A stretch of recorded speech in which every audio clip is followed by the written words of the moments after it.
All right. How you doing out there? The World Cheetah Project. We are back for another episode. It is Wednesday, so we are doing another live comic book stream. A few things. We got a lot of comic books to talk about. We got a lot of other things to talk about. So a few caveats. I figured out why the feed is so shitty as relates to you as far as the actual photographs. It's because Wirecast. It's a third party thing going on as far as getting the actual photos up in real time as I'm switching back and forth. And so the translation from the actual document to you actually seeing the pixels get messed up somehow or another in that third party translation. So again, none of the covers look like this, and they all look way better than this, and I don't know really how to fix that, but so just take that into consideration already. So I'm sorry about that. But also, please check out the podcast. The podcast is up. iTunes has got us up. We're getting to this. So shout out to everybody that's been supporting so far. Episodes on the podcast drop every Friday, so definitely look for an episode to drop this Friday on the podcast. This is the last episode of the week on this side of the project on the YouTube side. So, but check for the podcast. Please subscribe to this particular channel as far as YouTube's concerned, and also subscribe to the podcast if and when you check in on Friday. Por favor, thank you so much. Again, we have a lot to discuss.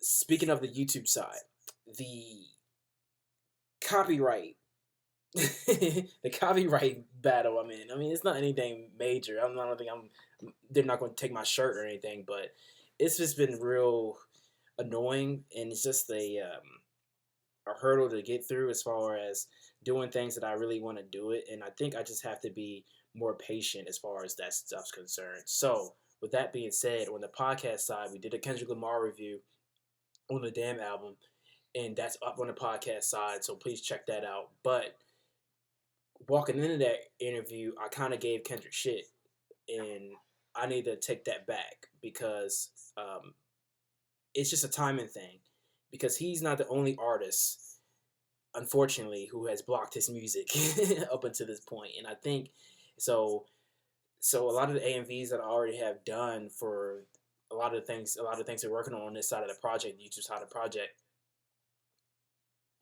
they're just on standby until that blockade has been loosened up on. So, and that has a big effect on anything that we're doing Drake involved on this side of the project, and that's quite a bit. So apologies sent out to Kendrick for me almost getting on his head about that already, because Drake has blocked his music worldwide as well. And I think it's because these I'm trying to use music that's really, really new, More Life, and also the Damn album to a lesser extent. And I think I just have to wait until the copyrights owners figure out exactly how they want their music used on YouTube. And as of right now, I guess they haven't figured it out, so they just say fuck it and block it all together until they get that the way they want it to. So yeah, so that's the thing. So I guess I'll have to wait on delivering those particular AMVs, but that's not a big deal. It's just a little annoying.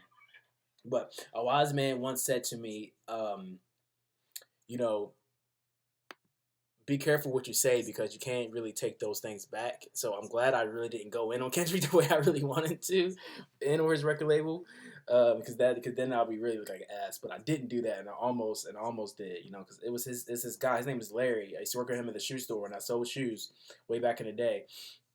And I was like, man, Larry, you've been married for 50 years. How you do that shit, bro? And he was like, you know what? I learned to watch what I say, because once you put something out there, you cannot take it back. So I'm glad I didn't rant on Kendrick's head about him blocking his music, because Drake blocked his music as well up to this point. So there you have it. Alrighty, and then also, what else I was going to say? I think that's good for now. On the one more thing. This is one live episode. we do have a preview book here. So the new preview book has come out. So once we're done with all these particular books, shut up, Hiei. Once we're done with all these particular books here, we're going to move on to the preview book. So for no whole nother live stream. So right, yay. Alrighty. Today hasn't been the most perfect day. Some days are better than others, so trying to push through it, and I'm glad I'm able to sit down and get my mind off of that and talk about comic books and hopefully impart some value in somebody's life. So here we go. We are starting with Suicide Squad number 16. Alrighty, so we're jumping in Suicide Squad, and obviously the way we really don't want to do this, right? We want to start at number 1, or we want to start at, but let me take that back because we are starting at a new story arc for Suicide Squad, and also a new artistic team. That being said, Tony Daniel is a beast. He's my favorite artist ever. We talked about Tony Daniel before. We're going to talk about him some more right now because this is his first jump on this particular book, and he knocks it out the park as usual. I don't think this man can miss as far as his art's concerned. I think he could do this in his sleep. Like, his art is so official and so legit to me, and he really sets this Suicide Squad number 16 shit off. That being the case, Suicide Squad 16 has a meeting between arguably two of the most enigmatic in calculating villains in the DC universe, and it's really interesting to see how they interact with each other. I'm not going to spoil that for you, but they're both. I don't know who's the bigger hater. I think I have an idea who's the bigger hater between those two. But if you feel like getting a hold of Suicide Squad 16, come back and let me know who's the biggest hater between those two. It's pretty interesting. Neither one of them has superpowers. I think their superpowers being goddamn haters. Like, they're really good. They're superhumanly good at being some damn haters. But the art on this is fantastic. Again, Tony Daniel really knocks this out the park, and the story is pretty legit as well, especially when you have those two haters having their little hater off. Like, I think they're also between themselves trying to figure out who's the best hater between them two. They're some fucking haters. So Tony Daniel's a beast.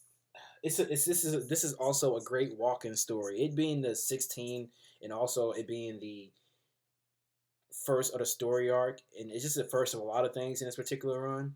It's still a great walk-in.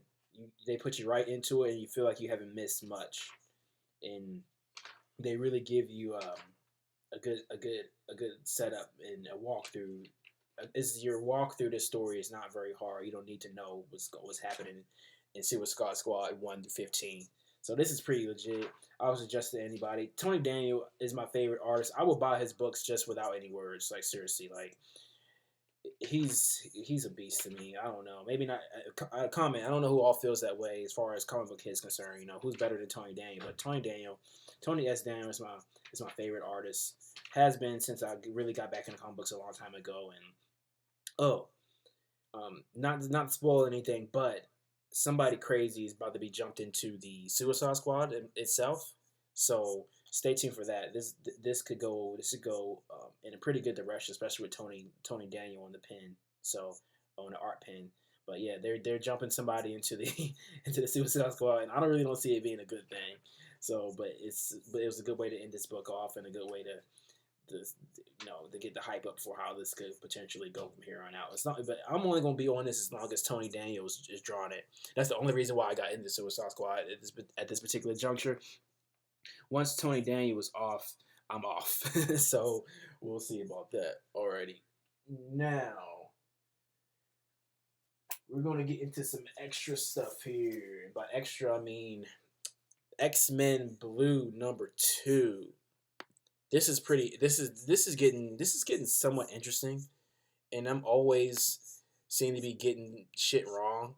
Like, I could have swore that X-Men Go was going to be the better one of the two. Like, I could have swore that, but it's not. X-Men Blue is proven to be the better of the two so far. And X-Men Blue is pretty interesting. The story, I give the story an 8, maybe even a 9 out of 10. I'll give the cover an 8 out of 10, and the art a 9 out of 10. The art seems to have taken a real step up since the X-Men Blue #1, like straight up, and I'm really pleased about that. But I'm also really surprised about that because I got the shit wrong. Like I could have swore X-Men Blue was gonna be ass, and X-Men Blue is not ass. It's actually honestly the better of the two. And let me go back to Suicide Squad real quick, so we'll know about where we stand with that. Sorry, art is 10 out of 10, cover is 9 out of 10, story is 9 out of 10. So definitely check that out. All right, X-Men Blue. All right, so Magneto, you can never read this fucking guy, and that's how this whole thing starts off. I personally believe Magneto's on some fuck shit, but he's coming across as being reformed and not on fuck shit anymore. And so he pulls up on Jean Grey, who's now Marvel Girl, and tells her how he's anti fuck shit now, and how he want to be down with the team, but it's a lot more deeper than that. I'm not here to ruin books for you, um, but I don't know what Magneto's on. Magneto seems to be me up to no good, and I don't know what his real intentions are. So it's be interesting to see going forward how that pans out. But again, the art has jumped up at least a notch or two since the #1, and I'm just really liking what I'm getting from X-Men Blue, and I'm really surprised about that. I'm really surprised about that. There's some other extra shit going on within this issue that kind of makes you wonder what the hell is really going on, and excuse me, and how far they're going to go with this. So X-Men Blue, good stuff.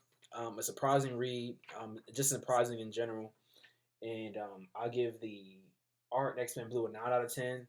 Give the cover 8 out of 10. No variants today. I'm out of money. I'm a broke hoe, so wasn't able to get any variants. I think the variants for this X-Men Blue was like $40. Didn't have that today, and there are some other variants available, but none of the variants today were blowing my socks off, so I'm not really that mad. The only one I'm really disappointed about missing out on is this X-Men Blue one because it was kind of cool, but it wasn't really something I had to have. So, but yeah, no variants today. So the cover on X-Men Blue 8 out of 10. The story 8 out of 10. I will keep my eyes on X-Men Blue. I will keep my eyes on this and see where it goes. That's for sure. Okay, next, X-Men Gold. X-Men Gold. I do not have as many positive things to say about this particular one. This, for every step that X-Men Blue took forward, it seemed that X-Men Gold took backward. And I'm not exactly sure what the fuck that shit's about. X-Men Gold does hold a really cool Wolverine moment, especially him being old balls now, but at the same time, I think the art's taking a step back. I don't know what they're trying to do with the story for real. It seems to be the same run-of-the-mill X-Men story, pretty much. And I mean, not that the art's ass. It just doesn't seem as sharp to me as the first issue was. And X-Men Blue's art just seems to be catching stride, whereas this one seems to already have kind of stalled, and I don't know what that's about. But you get a good Wolverine moment, and I don't know. It's just the story doesn't just seem that authentic and vital and crucial to me. So Captain America makes an appearance. He's cool, but other than that, I'm not particularly impressed with where the direction Gold's going in. I mean, we live a fickle life, and I'm not in love with what I'm seeing right now. So we'll see what happens with X-Men Gold 3 and whether or not it's going to get dropped at that point. It's not. I don't think we're that close now, but it's in my head now because of how X-Men Blue is moving. But things are up and down. We'll see. Not every comic book run can be New 52 Batman. And every issue hit, issue after issue, back to back to back. So I I'm just not impressed though with issue 2. Pretty simple. I'm just not impressed with issue 2. So we'll see. I don't think I'm close to dropping it. It's still some value here. It's just not what I thought I was signing up for. So X-Men Gold. The cover is 7 out of 10. I don't know. I'm not really in love with this cover.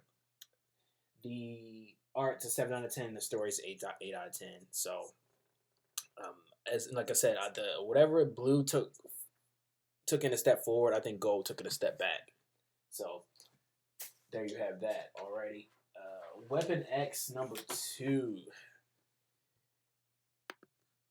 Not particularly excited about what I got out of Weapon X #2. We gave Weapon X #1 a bunch of good talk in the last episode, but anybody know what the hell was the deal with Warpath? I'm not familiar with all 8,000 X-Men, so it seems like a new one pops up every few whatever every few issues, and I don't know. I'm not really in love with that. So Warpath is the focus on this particular issue, and I don't know what to say about that. He seems to be like a Superman type, and I don't know where he came from. But that aside, the art seems to take a step back here, and also the story seems to drag on a little bit as well. I'm really not a fan of how the art panned out. It seems like it's not the same as it was in issue #1, and even though I think this particular run has a whole bunch of potential, I think people maybe were taking a nap as far as this particular issue is concerned. I don't have nearly as good things to say about it as I did the first issue of Weapon X. Um, if not the story, visually definitely. The art it's just not hitting. It's just not hitting for me. But this book still has a lot of potential. The art's a 7 out of 10. Cover is an 8 out of 10. The story 7, 8 out of 10. Probably more on the lower end. I'm just not blown away. But it would be really tough for me to give a book anything lower than those things because um, everybody's is trying to express themselves, and everybody is if you made it that far, you're professional. So you already walk into a certain grade. So, but unless the book is just completely ass, which this book is not, then I don't really like to give a whole bunch of like low ratings. This book is serviceable. It's not the greatest thing I've ever read, but it's serviceable. But it's not as good as issue 1 was to me. Okay, but now we're going to get into some really gully stuff, some really cute stuff. All right. Flash 21, the continuation on the Button event, the Button Part 2. Completely in love with the whole Button thing so far. Has not disappointed, and Flash 21 really carries on that tradition to the utmost degree. It's pretty freaking dope. If you haven't gotten to the Button event, I would really do that as soon as possible, so you're not missing the bandwagon here. The cover is a 10 out of 10, but even more than that, man, I think the art in this particular issue is better than the opening one they had in the Batman issue, and that's Howard Porter. He knocks this shit out the park, and I got a newfound respect for Flash now. That being the case, like I'm just in love with how this whole thing turned out. The art, the story, the movements the characters make within the frames. This shit is legit, and it also shows how beast Bruce is, and it's a Bruce and it's a Batman and Flash story. So how can you lose on that, And then on top of that, you got the art to back it up. Like this shit is legit, bro. I would really investigate, especially if you're a Flash fan. If you're a Flash fan, you should already be well ahead on this. I should be behind on this because I'm not big into Flash. I'm not a Flash hater. I'm just not big into Flash. But you throw Batman in, and then it just seems to work. Like again, like they're like Fabulous and Wale. It just seems to work. And the art on here, the colors on here are so vibrant, and they're just getting shit done. And it's not even with their fists. They're just setting themselves up to really accomplish some shit. as far as the story is concerned, because they're making a lot of bold proclamations in the story about what could potentially happen with this shit, and it's pretty deep. Like, I'm not here to spoil anything. I was just going to your local comic book shop and investigating this for yourself, but this could be pretty far reaching as it would seem, and they do touch on the whole Flashpoint history, and it seems like this storyline is going even beyond that.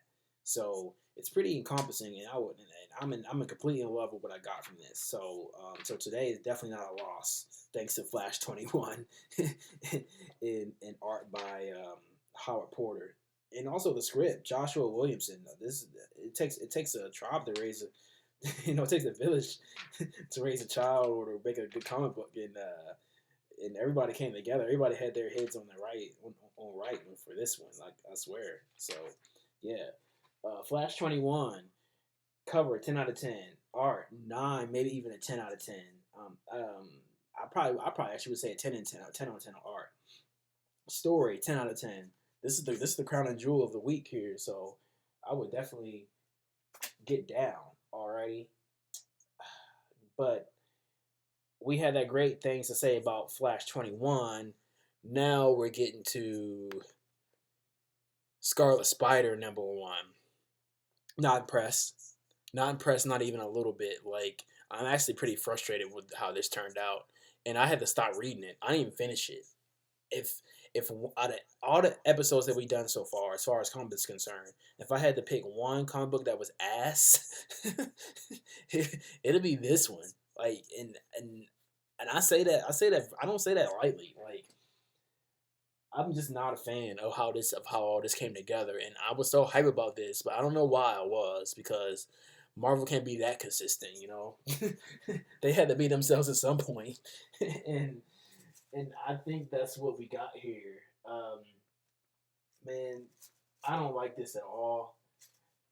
Please, somebody comment below when you get to this. People who are going to watch, people who maybe are watching, like, what happened here? Like, I have no idea. Like, am I just completely off base? Like, but I'm not digging this. I'm not digging the story. The art is halfway decent. I'm not digging the concepts. It's just completely not my shit. Like, and then it's decent for like the first. Let me see. And I mean, and I say decent, and that's what I mean. Like, it's not great.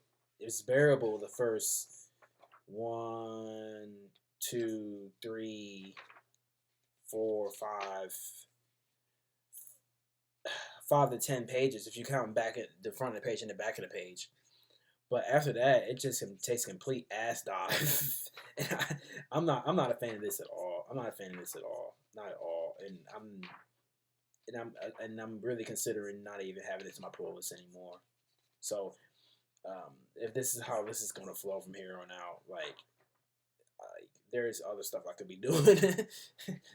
So Scarlet Spider, the cover's 8 out of 10. I can't really knock that. The cover's decent, but the art at best is a 7 out of 10. That's me being nice. At best, a 7 out of 10. The story is a solid 5 out of 10. I'm just I'm just not into this. So somebody let me know if is it Hater Nation, or if this is how it really gets down as far as the Spider-Man, not Spider-Man, Ben Riley, the Scarlet Spider #1. I I think it's ass. I'm like, again, I'm not impressed with anything I got from that. And I had to stop reading it. I didn't even want to finish reading it. That doesn't happen unless something's wrong with the particular issue. So um, I might give the #2 a chance, but the #1 is definitely not made me feel good about anything coming forward from the Scarlet Spider. So we'll see about that. Alrighty, pushing forward. Let's see here. We got one more book, and that is the Batman in the Shadow. This is a very interesting book. I don't know what they're going to do, what they plan on getting accomplished with this, and I don't know a lot about the Shadow. and but nonetheless, this book is pretty interesting, and it really does give a lot about. Um, it seems like it's gonna be a lot about more about Batman's detective skills than anything else, and it also opens up with a pretty interesting act as far as really getting the energy going. I really like the art on it. Um, but again, I don't know how the Shadow, how his personality or his skill set is really going to what it's going to bring to an interaction with Batman. I'm not really sure about that. So somebody let me know about that. But that aside, I got quite a bit out of this. It's definitely not you know the Scarlet Spider.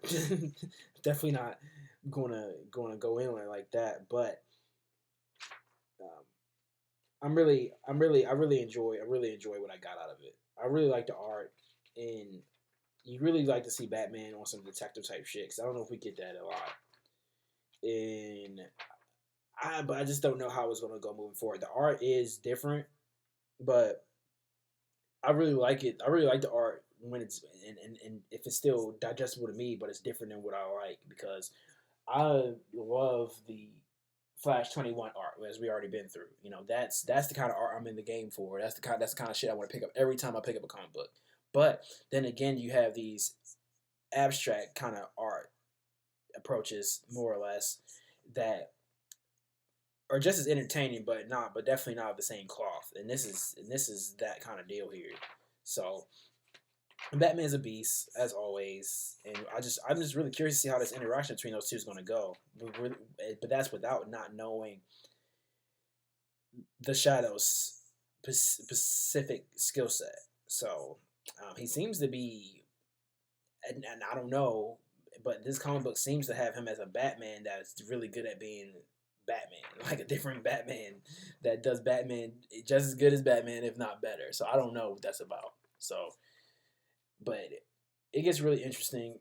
We'll see. We'll see how Bruce deals with this. I mean, I guess it's a tag team thing, so I don't think they're going to beat each other faces in, and I'm cool with that. But I really would like to see what the big bad is. I think Joker's gonna make an appearance in this eventually, so we're sticking on with this, and I got good things to say about that. I think it's a good read, and I think it's a good way to set up that whole interaction between those two. So Batman and Shadow cover 8 out of 10, art 9 out of 10, story 8 out of 10. So we'll see how that goes. So to recap, X-Men Gold took a step back. Batman, The Flash, The Button is still holding on pretty strong. It seems like it's going to get even more momentum. That shit is beast. Tony Daniel is a beast, stepping in on Suicide Squad. Suicide Squad looks like it's going to be pretty hype, pretty lit from here on out as long as he's doing the art. Weapon X took a step back, and I'm really not. I'm pretty anxious in a negative way on how that's going to go from here on out, but the book still has immense potential. Batman's The Shadow has great potential. Scott Snyder's a beast. We'll just have to see how that interaction actually pans out. Really, no high expectations there, but that's a good thing. X-Men Blue took a huge step forward. I'm really excited now to see how this develops from here on out. And Spider-Man: The Scar is trash. I don't like it. I'm gonna go out and say it is trash to me. So somebody let me know whether or not that's harsh, but it's not a fan. Not a fan. Don't want it on my pull list anymore. So we'll see. We'll see what happens with that. Alrighty. So other than that, we're gonna get out of here. But there's another stream coming right up right after this one closes with the previews of what's coming up next for the next month or so, or next few months. We're gonna time skip and see what's really coming down from the Marvel, DC, and also the other publishers' side as far as the new stuff they got coming out for us comic book junkies. So hopefully you enjoyed that. Please subscribe. Also, like I said, the podcast is also up, so please check that out. And we're getting to it. We're figuring all this out. So bear with me. And thanks for giving me an outlet to really get my mind off of other things that was going on or not going on today, and then get my head into something that's, um, you know, pretty pretty therapeutic for me. So thank you so much, and we'll be right back. Alrighty, I'll see you later.